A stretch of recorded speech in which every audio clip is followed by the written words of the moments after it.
Bem-vindos a mais um episódio do Don't Panic, It's Organic. E dessa vez a gente está começando uma série de vídeos novas, que é o Hanging with the Pros. E é onde a gente vai entrevistar pessoas, ou profissionais, melhor dizendo, com uma vasta experiência em SEO.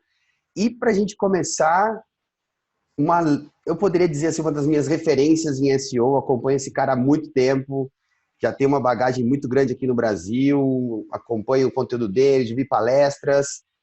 E sem muitas delongas, eu apresento a vocês Pedro Dias, que eu acho que dispensa muitos comentários, mas deixa ele fazer a introduçãozinha dele aí para quem não conhecia ele, para quem está começando agora no meio. Difícil não conhecer. Pedro, por favor, cara.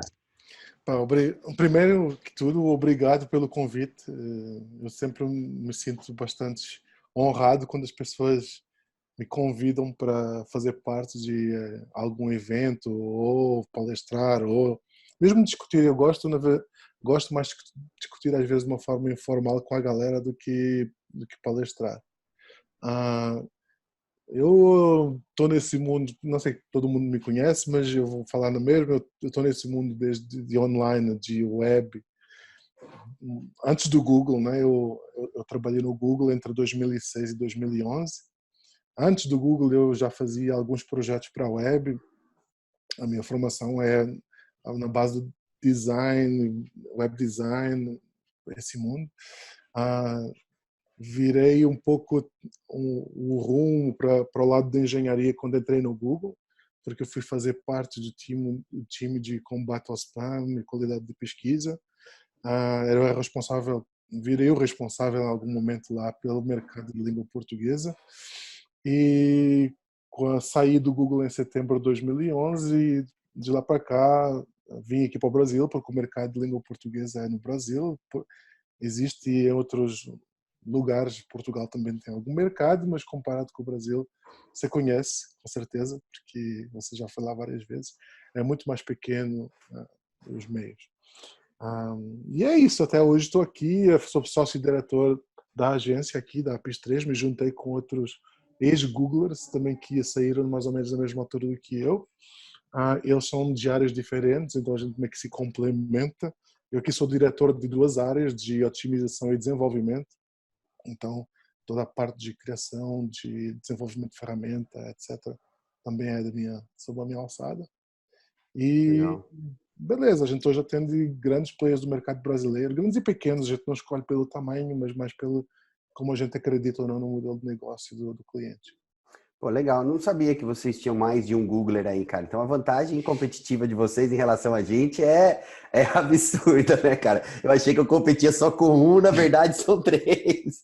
Somos três, somos 5 sócios aqui, três dos quais são ex-Googlers. Então eu fui o que vim da parte do time mais virado para a engenharia, e o resto, o Douglas e o Rodolfo, eles trabalhavam aqui no escritório do Google no Brasil, e eles focavam no time de AdWords. O Douglas focava no time de automação, em automação dentro do time do AdWords, a parte de workflow, etc. E o Rodolfo fazia mais a parte mais operacional também. Pô, legal. Cara, eu vou começar com uma perguntinha que eu acho que você já deve ter cansado de responder, mas eu queria que a minha audiência do meu canal, o pessoal que vai seguir a gente aí, tenha essa resposta de você. E eu mesmo, há muito tempo, queria te perguntar isso. Como foi trabalhar no Google, cara? Especificamente no Search Quality Team. O que envolve isso? Era mais programação? Era mais analisar? Conta um pouquinho pra gente, cara. Assim, o que puder ser contado, né, na verdade, Cara, né? na verdade, quando eu entrei no time, era uma coisa meio experimental. É assim, pra tu ter a noção, eu quando vi a vaga, eu sempre quis trabalhar fora de Portugal, primeiro, tá? E, na verdade, quem encontrou a vaga foi a minha esposa, não fui eu. Ela encontrou a vaga porque a minha esposa é húngara, eu sou português, e a gente se comunica em inglês desde há muito tempo. Então a gente queria ir viver para um país de língua comum inglesa, né? E aliada à minha vontade de trabalhar fora de Portugal, ela viu essa vaga. Eu trabalhava na altura como designer e uma agência de Portugal, onde fazia coisas para a web, fazia coisas de comunicação para a TV, etc. E ela viu isso e falou: olha, por que não tentamos ir para a Irlanda, tem uma vaga no Google. Google, vaga? Mas no Google não é só máquina que tem lá. Eu pensava que o Google era... Eu já tinha brincado com Alta Vista, etc. Porque eu sou desse tempo, né, do Alta Vista. Eu sou da época do KD.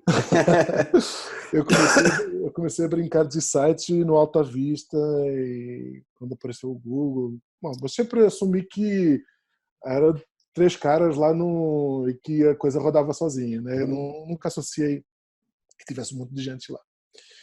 Aí eu enviei, rolou. Para minha surpresa, né? Fiz umas 5 ou 6 entrevistas na altura por telefone e era uma coisa meio, olha, a gente está lançando um projeto aqui interno experimental porque a gente precisa de pessoas com conhecimentos de web, que dominem o idioma e que tenham uma pegada nerd. Eu, apesar de ter ido para artes, para humanas, né? A minha mãe falou que eu sabia desenhar bem, então eu fui para arte. Mas eu sempre tive uma pegada muito nerd, sempre eu aprendi a programar cedo. Tinha o meu lado tecnológico muito à flor da pele. E quando essa oportunidade apareceu no Google, aliada à minha nerdice de web, eu falei, beleza, topo, é experimental, vou testar, vamos ver o que dá. Cheguei lá e eles começaram a abrir o jogo para mim, que olha, é um trabalho experimental ao início, a gente não sabe se isso vai continuar. Na altura era novo, falei, beleza, vamos lá. O Google vai me dar experiência, pelo que for o que seja, né? Aí começou a dar certo, o time começou a crescer e sendo uma coisa meio indefinida, no início era um trabalho muito manual, era um trabalho basicamente de olhar sites, ver se era spam, etc. Fazer revisão de algumas verticais, olhar coisa ruim na internet. E à medida que eu me fui evoluindo ganhando outros skills, etc. Eu integrei muito cedo a parte de desenvolvimento de ferramenta interna no Google, com meu lado de nerd de programação, e o meu lado de artista fazia a interface de ferramenta lá dentro. Então fazia toolbar com que o pessoal trabalhava, fazia ferramentas internas que a gente usava. Então, sempre que o pessoal desenvolvia uma ferramenta e cria uma interface, vinha falar comigo, etc. Então, comecei a trabalhar com várias ferramentas para além do time que eu trabalhava, também de search quality, etc. Inclusive, o Matt Cutts me chamou numa altura para fazer um projeto para o Google News, uma interface nova para o Google News que eu fiz como side project lá, mas foi uma coisa interna que depois... Isso é uma coisa que rola muito lá, né, Pedro? Side projects, né? Você é, entre aspas, obrigado a dedicar uma parte do seu tempo para desenvolver esses projetos, side projects, podemos dizer assim, né? Você, assim, é bem visto que você faça isso, não que você tenha que fazer. Não é obrigado, tá? Não é obrigado. Você tem o que chamado 20% time allocation para projeto que você tenha paixão por fazer. E eu dediquei esses 20% a 2 coisas. Eram ferramentas, inicialmente, essa parte de interface, etc., que não era o meu core job, e comunicação com webmasters, que veio num segundo momento. Então, assim, no Google tem muito aquela filosofia de, pelo menos quando eu entrei na altura, você sabe fazer, vai lá e resolve. Obviamente você precisa dos acessos, etc. E você tem que jogar com isso, né? Não é só, olha, eu quero mudar o algoritmo, vai lá e resolve. Não, né? Então você tem que jogar com o que você pode acessar, com o que você consegue resolver, etc. E basicamente foi isso. Comecei a querer me envolver. Eu sempre fui assim, eu tinha uma visão muito micro. Quando eu entrei no Google é que eu me toquei a visão micro que eu tinha da web e do ecossistema digital em geral. Porque basicamente é como te colocarem lá na estação espacial olhando para o planeta Terra. Você vê tudo, tipo Matrix quase.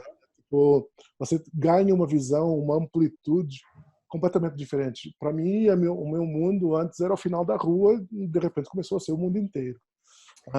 Então você ganha uma perspectiva totalmente diferente de negócio, de possibilidades, de tudo. Meu. Assim, faz um boom e Cara, você, que incrível. é uma experiência muito gratificante. E depois, aliado a isso, você tem acesso a qualquer pessoa de qualquer país com um conhecimento que supera o teu em N vezes. N vezes. Então, você quer fazer alguma coisa, tipo, alguém, você vai conseguir achar alguém que tenha esse know-how para te ajudar a fazer. E você tem acesso direto a essas pessoas. Então, você tem acesso aos engenheiros, aos cientistas. Obviamente que você tem que... Não é só, tipo, vou lá e vou falar com o cara. Não, você tem que explicar para o cara o que você precisa. E o cara vai te falar se o tempo dele vale o que você precisa ou não. E tudo isso, né? Mas, basicamente, você tem acesso a tudo ali à tua disposição. Cara, putz, incrível. Então você entrou não necessariamente para trabalhar no Search Quality voltado para a língua portuguesa, mas acabou nele, né? Foi Acabei isso nele. então. Como eu te falei, era um projeto que estava começando, Uhum. era tudo muito à base de contractors, né, que como eles Sim. chamam, trazer pessoal com base na experiência, e se não rolasse. Assim, nos primeiros meus 2 meses eu não era o Googler, eu era Manpower, que foi a empresa que trazia as pessoas. Uhum. Aí eu virei Googler. Aí eu, devido à minha Ah, performance, ao meu desempenho, eles faziam parte de... A gente brincava lá, so have you been converted? Tipo, você foi convertido.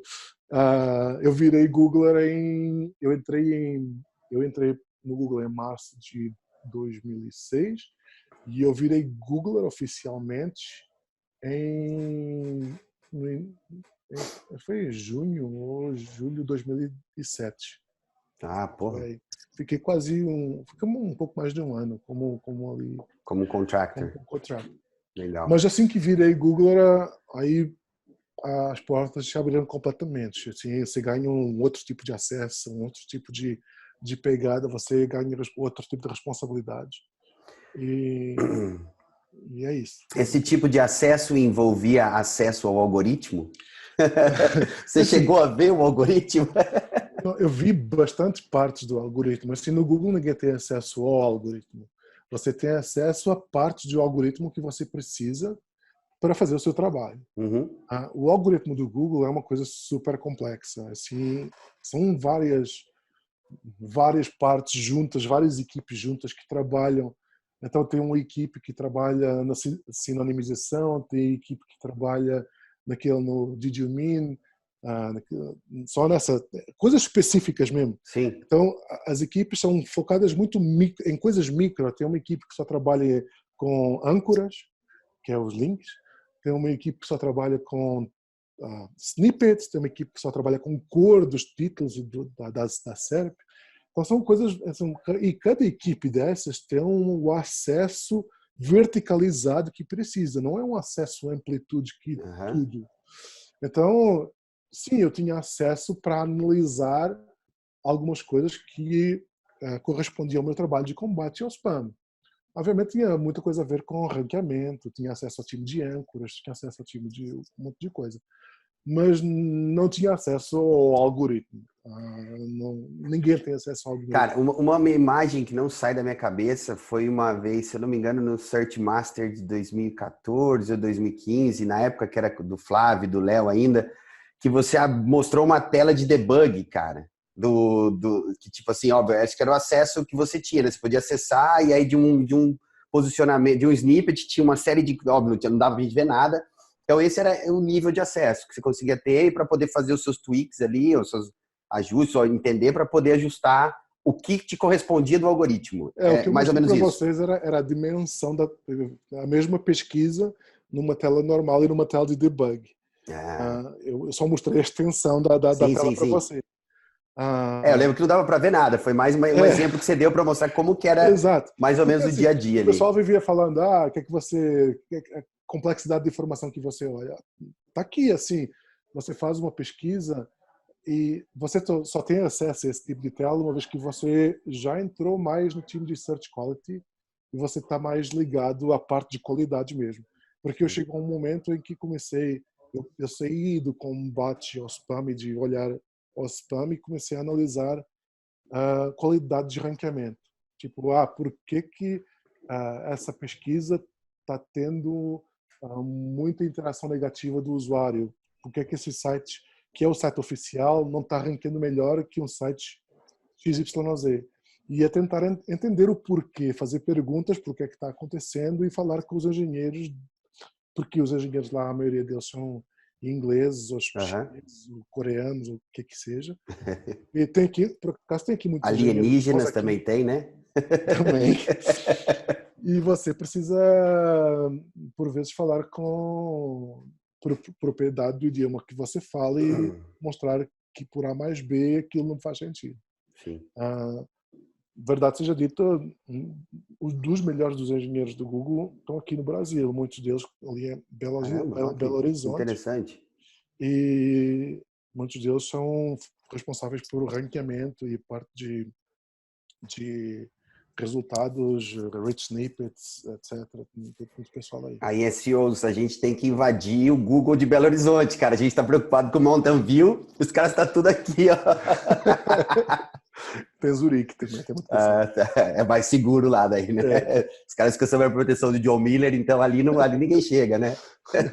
Cara, vamos sair um pouquinho desse universo Google aí, já consegui ter essa informação, que eu sempre quis te perguntar isso. Você está no Brasil com a Apps 3 desde 2011, você falou, né? Final de 2011, eu saí do Google em setembro, vim para o Brasil em novembro, mais ou menos por aí. Novembro de 2011. Nesse tempo, de 2011 para cá, como você tem notado a evolução do mercado nacional de SEO? De uma maneira assim, profissionais, eventos, sem a gente chegar no cliente, porque eu acho que é um ponto à parte para a gente conversar. É uma outra parte, é isso. Bom, assim, SEO no Brasil teve uma coisa muito engraçada, porque SEO chegou ali finalzinho de 2011, início de 2002, meio que começou a implodir. Meio que eu vi que a gente começou ainda a ter Search Masters, os eventos que o Flávio Raimundo na altura começou a organizar. O primeiro Search Masters em 2012 foi no Rio, eu lembro. Uhum. E depois teve 2013, depois de 2014 começou a aparecer o afiliados e depois tudo ele foi para afiliados. Depois... Então eu diria que 2012, 2013, a partir de 2013 meio que deu uma minguada. Uhum. E eu acho que tem alguns fatores que, na minha percepção, causaram isso. A gente pode discutir depois isso aí, mas teve muito. Eu sempre achei que os profissionais do mercado brasileiro, tem muito profissional bom no mercado brasileiro, sim. Grande parte deles que eu conheço, eles não se mostram tanto, então às vezes quem se mostra mais nem são tão aqueles profissionais que eu já vi com um skill bastante evoluído. Tem muito SEO bom que vive por detrás das telas e do Twitter e do Facebook e do LinkedIn. Mas assim, a grande massa que você via eu lembro que em 2008 tinha uma agência de SEO em cada esquina quase aqui no Brasil. E de repente começou a sumir, sobreviveram algumas, e muito do pessoal foi para afiliação, muito do pessoal foi para conteúdo, e o pessoal, e SEO técnico, e SEO mesmo de entender produto e entender o lado técnico das coisas, pouca gente ficou. E hoje em dia eu vejo isso nas entrevistas que eu faço. Quando eu abro uma vaga para SEO aqui na empresa, cara, eu já coloco um monte de skill às vezes lá porque eu comecei a querer trazer pessoal e muito do SEO que vinha é SEO de conteúdo que foca em palavra-chave, foca em linkagem interna, backlink e pouco mais. Você faz uma pergunta você entende de log de servidor, você sabe como é que chega lá, você entende o que é time to first byte, você sabe o que é renderização do HTML, Às sabe o que é vezes, dados renderização, estruturados mesmo, eles dados já ficam estruturados, perdidos. e o pessoal meio que dá uma engasgada. Então, falta muito, sim, esse profissional qualificado que entende tanto o lado qualitativo como o lado técnico das coisas e sabe conjugar esse mundo. Isso acho que eu estou vendo alguma evolução, estou vendo gente tá começando a se interessar, inclusive a gente que está fazendo formação em áreas como arquitetura da informação, etc., começando a aparecer nesse mercado, que é muito bom, porque é o que eu chamo as bases de SEO vêm dessas áreas, um, mas ainda não é o, o não é o comum, é o incomum ainda. Uhum. Você para É, encontrar um profissional da SEO bom, você tem que penar muito hoje em dia ainda. hoje eu mesmo, cara, eu procuro profissionais com características que não são SEOs, cara. O SEO eu vou ensinar eles, porque não é Sim, difícil achar um profissional bom de SEO. Como você disse, os bons estão empregados, os bons não mostram a cara, os bons estão ganhando o seu dinheiro deles com as suas afiliações e tal. Essa é a verdade. Eu pego, por exemplo, jornalista, eu pego redator, eu pego um cara de programação, e aí o SEO eu vou passar para eles, entendeu? Porque realmente é difícil. Eu acho que uma é. iniciativa de formação como essa é muito legal. Depois você compartilha os dados comigo, eu vou colocar aqui no canal também para quem quiser. E quando você abrir, não sei como é que vai funcionar, mas conte com a gente aí para divulgação disso aí, porque acho que está precisando, cara. O mercado precisa muito, cara. Tem dois perfis que tendem a funcionar bem para SEO. É o jornalista nerd ou é o programador que gosta de marketing. Ah, Que também é porque, difícil de encontrar, né? exatamente. Mas, em geral, eu comecei a pegar pessoal com formação em arquitetura de informação, pessoal de usabilidade, que tem essa pegada mais nerd, e ensinar eles aqui dentro, porque, assim, para ser sincero, eu não sei se vocês chegaram a conhecer, antes da APIS 3, teve a Engino, que era eu e o Ariel. Ah, quando eu e o Ariel a gente trabalhou juntos, a gente tinha uma pegada de tentar encontrar. A gente era muito picuinhas em relação ao skill de pessoas que a gente queria encontrar. E a gente chegou à conclusão que se a gente continuasse a ter aquela. A, a ser muito seletivo em relação ao skill que você quer da pessoa, se a gente não encontrasse exatamente aquele skill set, a gente não contratava. E a gente chegou à conclusão que a gente não ia contratar ninguém. Então, chegou um momento que a gente falou, bom, o que eu vou fazer? Vou aceitar o pessoal que vem com vício mesmo e vou fazer a lavagem aqui dentro. Fazer um detox deles Fazer o aqui, né? detox aqui. Mas aí você tem que fazer assim, ter o pessoal que vem com o vício e que com o ego lá em cima, que acha que sabe tudo e não tá, assim, tá e não tá disposto a aprender, tá? É aquele pessoal que, você tá me dizendo uma coisa que eu já sei, e quando o cara vem com, você tá me dizendo uma coisa que eu já sei, eu já fico assim de pé atrás, porque, pô, hoje, Pedro, eu aprendo com as pessoas que estão aqui. Eu não, apesar de toda a minha experiência, eu nunca considero que eu já sei alguma coisa.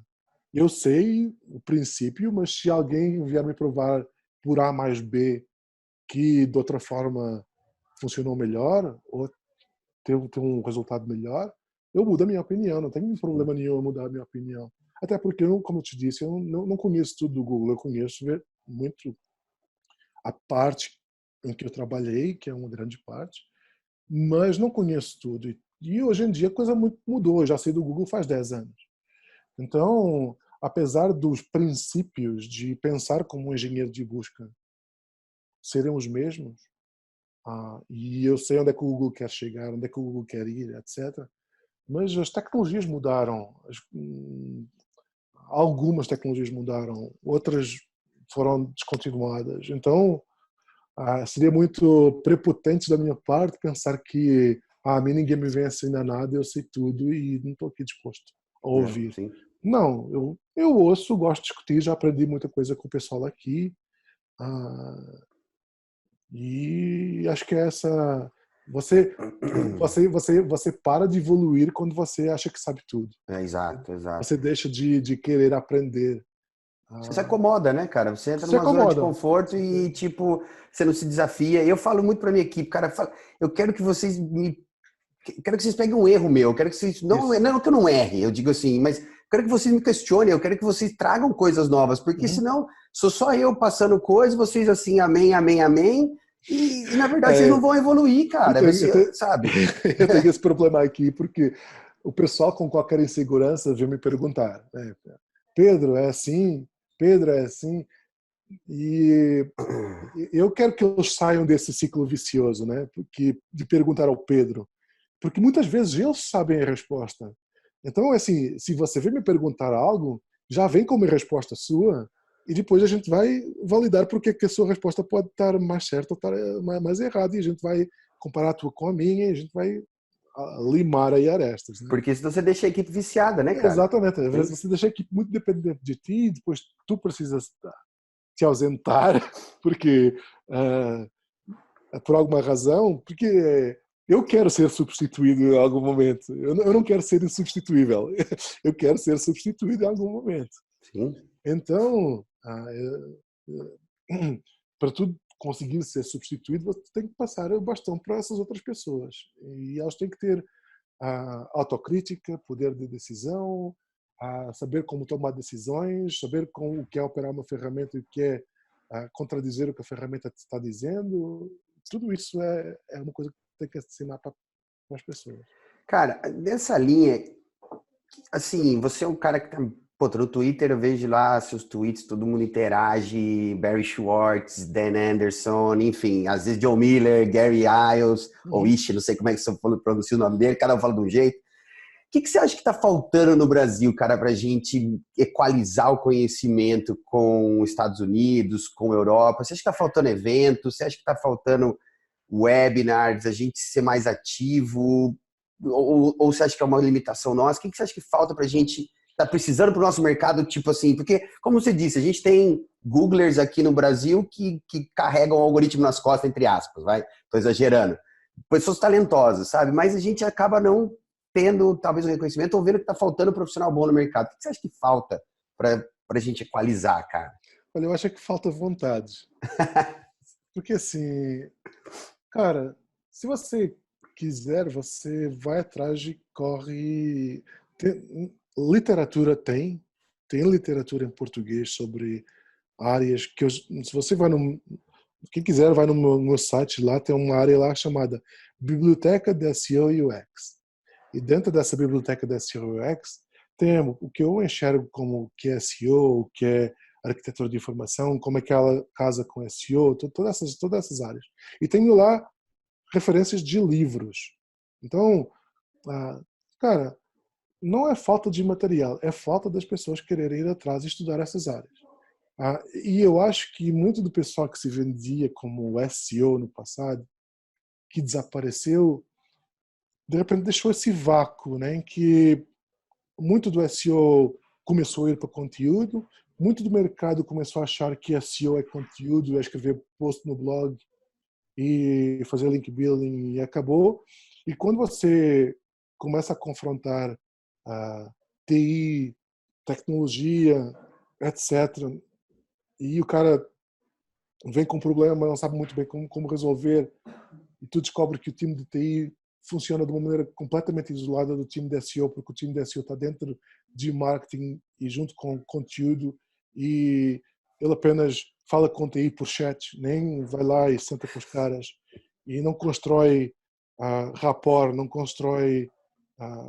Você tem que trazer o time de TI para perto. Uhum. Para trazer o time de TI para perto, só tem que sentar com eles, falar a mesma linguagem deles, mostrar que você está de pau a pau com o que eles estão desenvolvendo e que você conhece do que eles estão desenvolvendo.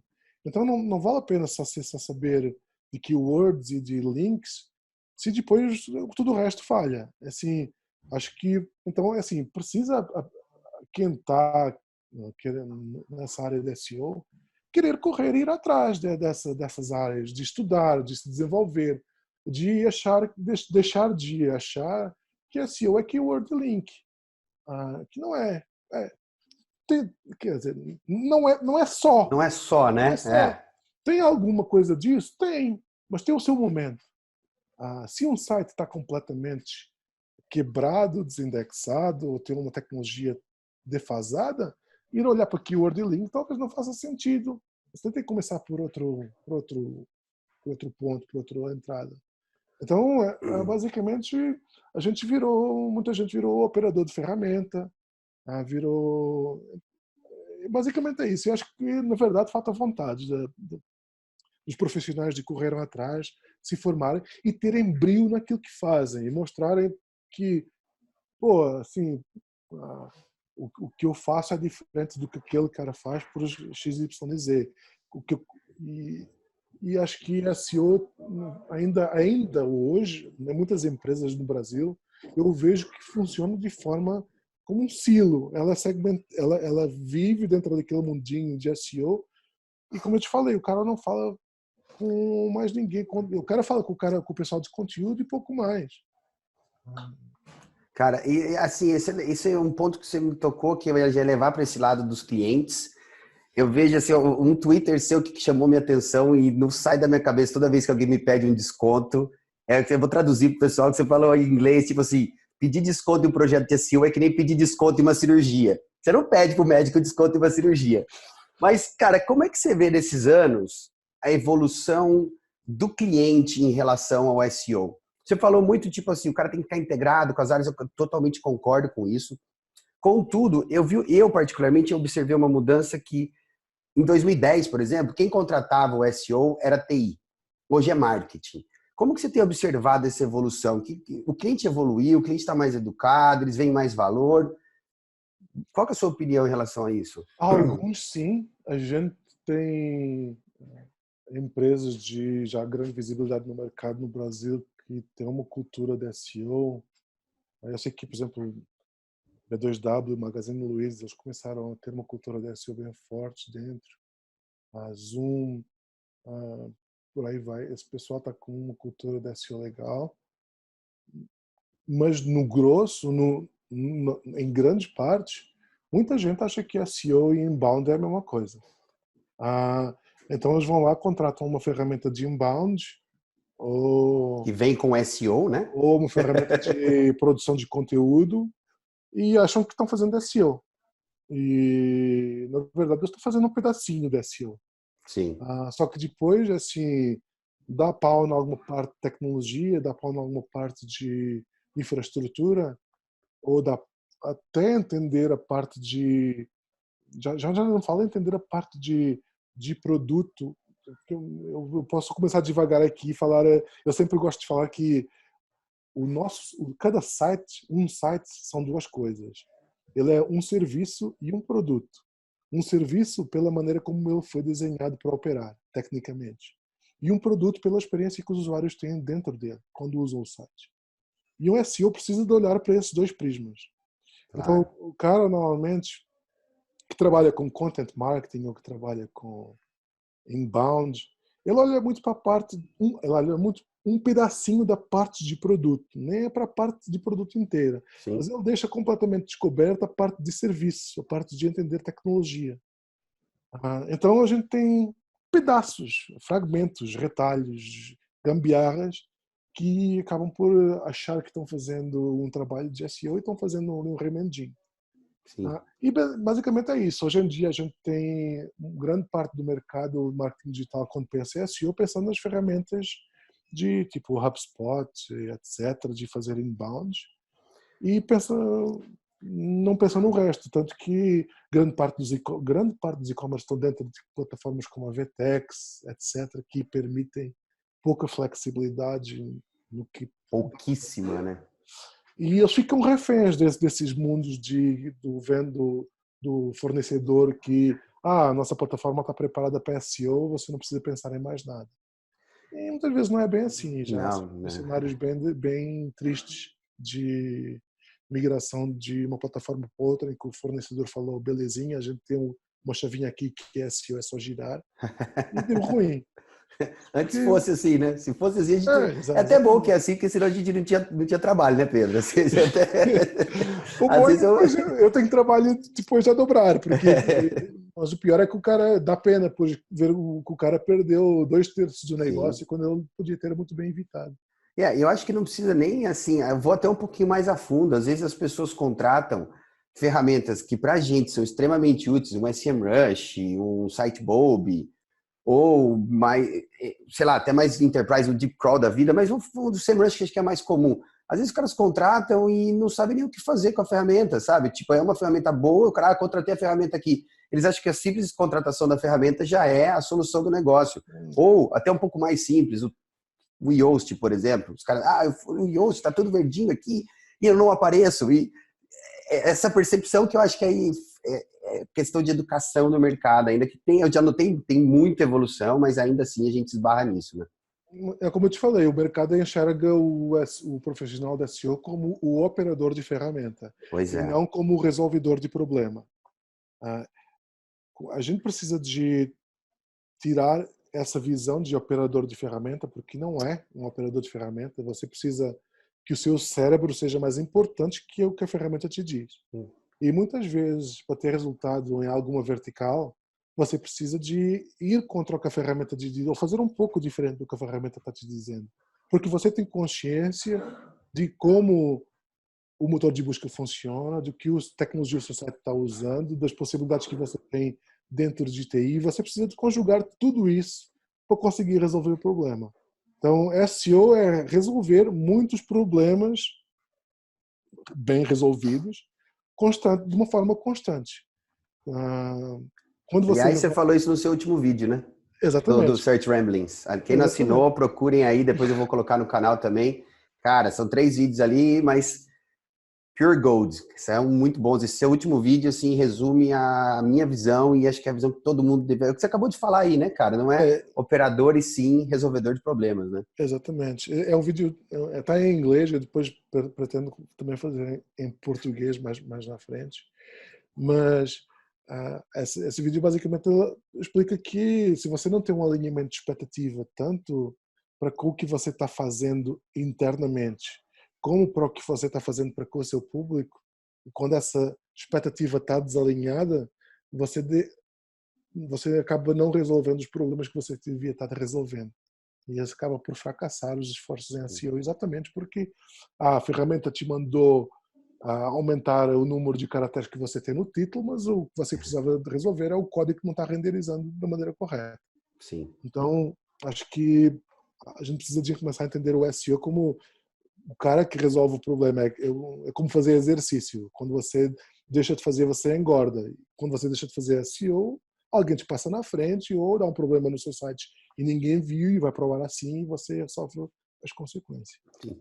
Cara, partindo aqui para nossa última parte das entrevistas, mais direcionadas ao SEO mesmo, sabe? Assim, para SEO, de SEO para SEO e quem estiver ouvindo também. Cara, a sua visão do SEO ela é bem única, eu comparto dela.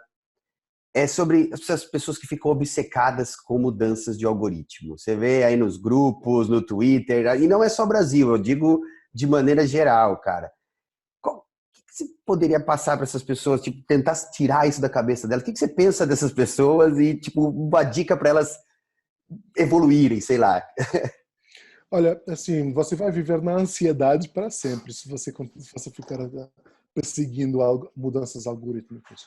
Assim, é importante saber o que está acontecendo, sem dúvida. Você precisa de saber o que está acontecendo. Se isso vai mudar a tua maneira de trabalho, depende da visão que você tem de SEO e de como você opera SEO internamente. Então, se você tem uma visão limitada de você ter lá aquela checklist ou receitinha de bolo que você sempre fez e você opera a ferramenta e sai um update, esse pessoal vive na ansiedade porque eles querem saber o que eles precisam fazer diferente. Mas se você tem uma visão mais holística de SEO, se você entende um motor de busca, sabe o que é que se passa desde o motor de busca, desde o processo de rastreamento até o servir do resultado, e você entende que obstáculos existem internamente dentro de TI e que você está resolvendo, você não precisa de se preocupar com atualizações algorítmicas, porque nada em nenhuma atualização algorítmica vai vai mudar a tua maneira de trabalho, porque a tua maneira de trabalho está correta desde o princípio.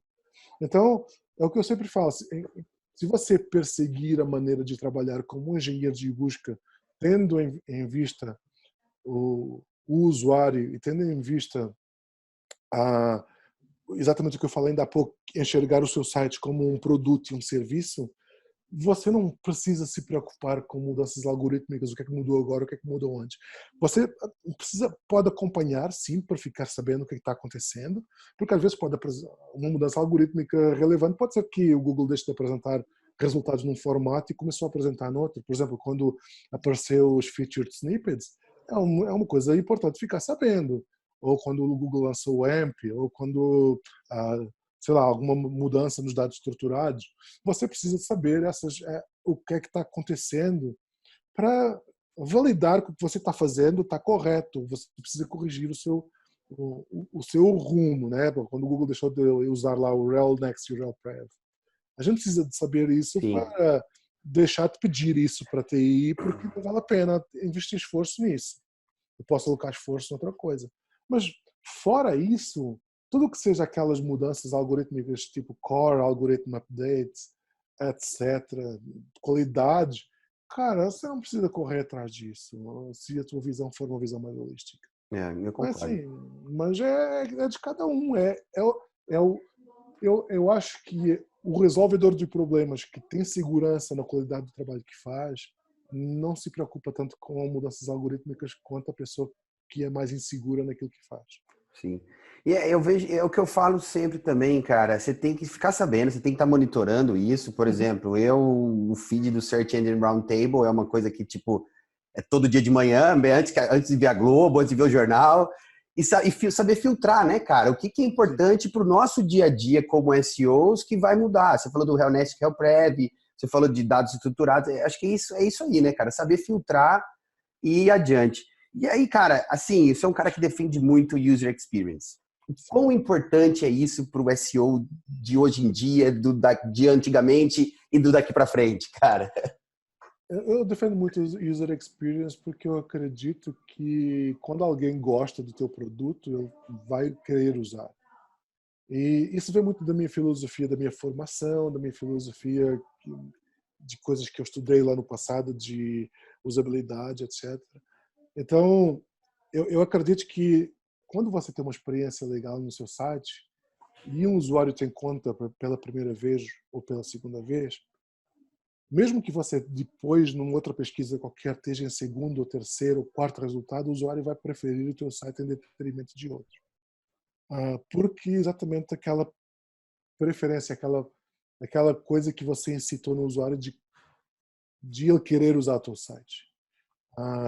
Um exemplo clássico é, por exemplo, eu tenho a assinatura Prime da Amazon.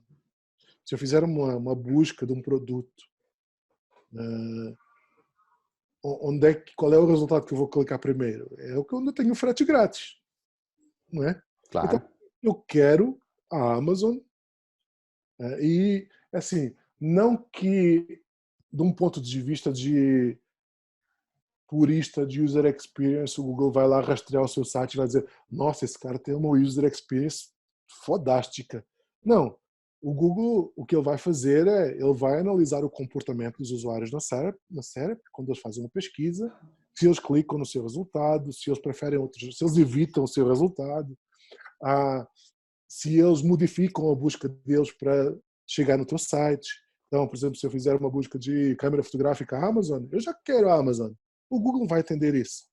Então, provavelmente as minhas pesquisas futuras mais genéricas, o Google vai começar a tentar mostrar mais a Amazon, porque ele vai entender, talvez eu queira a Amazon para esse tipo de pesquisa. Uhum. Então, é isso. Você quer que usuários te enxerguem como sinônimo de algo genérico. Eu quero que o meu usuário me enxergue como caneta. A minha empresa só vende caneta. Então eu vou dar a melhor experiência que eu conseguir para vender caneta. Porque Sim. eu sei que quando o usuário pensar em comprar caneta, ele já vai digitar o nome da minha empresa junto com a pesquisa dele. E isso é muito bom, né? Para os dias de hoje, a gente pensando nessas mudanças do algoritmo, acho que desde o Rank Brain, que sai de things para entities, né? Quanto mais você Exatamente. estimula essas buscas, esses branded searches, né? Busca por marca, ou seja, caneta Bic, que também isso é uma associação que o algoritmo faz e você tem que estimular isso, né? É uma das coisas Exatamente. que eu particularmente venho não só defendendo, mas venho estimulando nos meus clientes maiores, que tipo, cara, você está com uma campanha de televisão, você está com uma campanha de rádio ou rede social, estimule buscas, estimule uma mensagem que Exatamente. fala assim, caneta Bic, não só Bic, ou não só caneta. Porque o algoritmo hoje ele entende isso aí e, consequentemente, faz uma relação para que você. Não, peraí, caneta é Bic. Se alguém procurar caneta, o Google vai falar assim: eu tenho que apresentar Bic.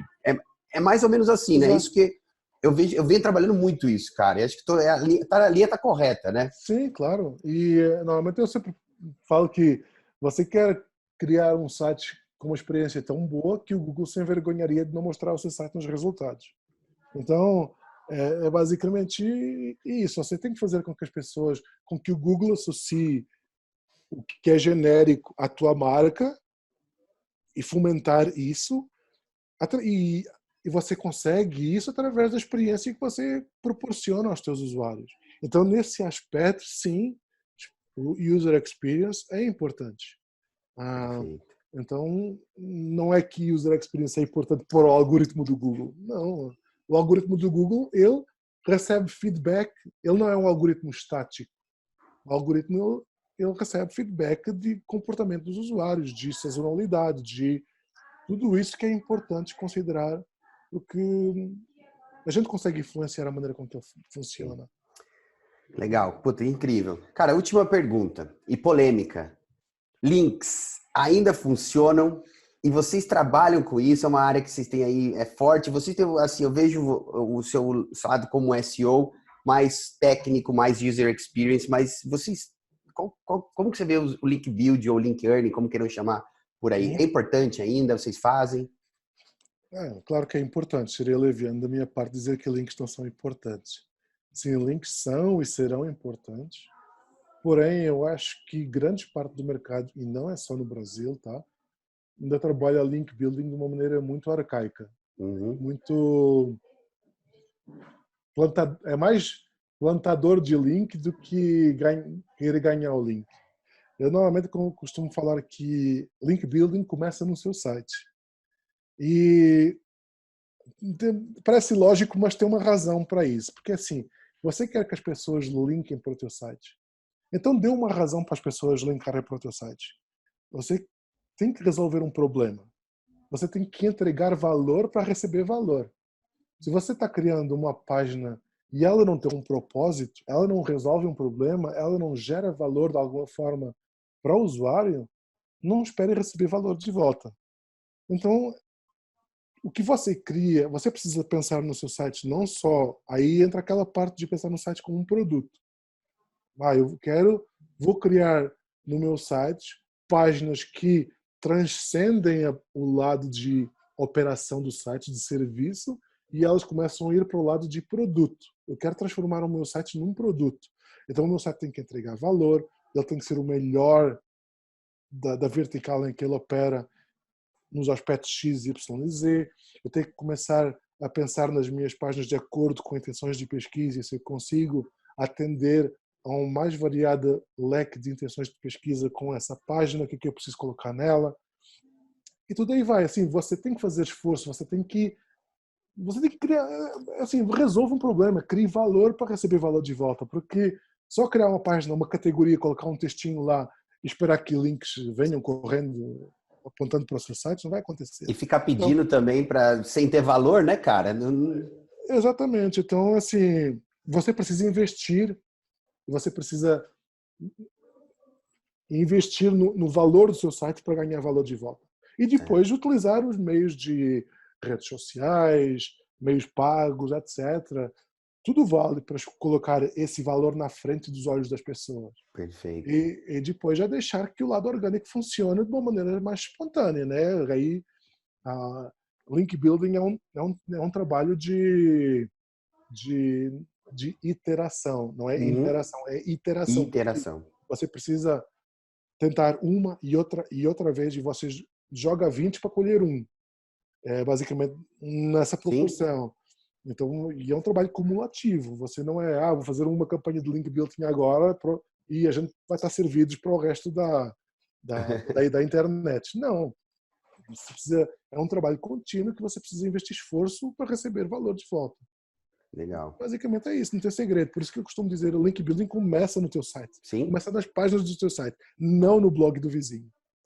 Eu uso uma terminologia, pode ser uma terminologia, uma metodologia que é de criar um ativo linkável. Exatamente. Eu crio um conteúdo, uma pesquisa, até um infográfico que seja, que quando eu fizer um outreach, faz sentido o cara linkar, é uma fonte, é uma referência para aquele conteúdo que eu estou oferecendo para o cara. Então, acho que a gente tem essa compartilha da mesma visão em relação ao link. Cara, para fechar aqui, foi fantástico. E a última parte, que já deu um briefing antes, né? Para todo mundo, eu estou fazendo a entrevista com o especialista e vai também ter aqui no Hanging with the Pros. É uma frase que você tatuaria. Eu dei um exemplo para você, que o meu é o básico é avançado. Assim, uma frase que você usa no dia a dia da sua empresa ou na sua vida, sei lá, cara. SEO não cria valor, SEO expõe valor. Pô, o primeiro de todos de SEO, cara. Essa vai ficar marcada e essa vai pro meu hall da fama aqui, cara. Que legal. E para fechar, cara, o jogo de uma palavra. Eu vou te dar uma palavra e você me devolve uma definição. Tá. SEO. Nossa, é um conjunto de metodologias, de táticas e estratégias alinhadas com o marketing digital que buscam potencializar a visibilidade do site dos resultados orgânicos. A melhor definição de todas, gente. Google. Trabalho. Trabalha. Omnipresente. Legal. Brasil. Ai, Brasil, complicado. Portugal.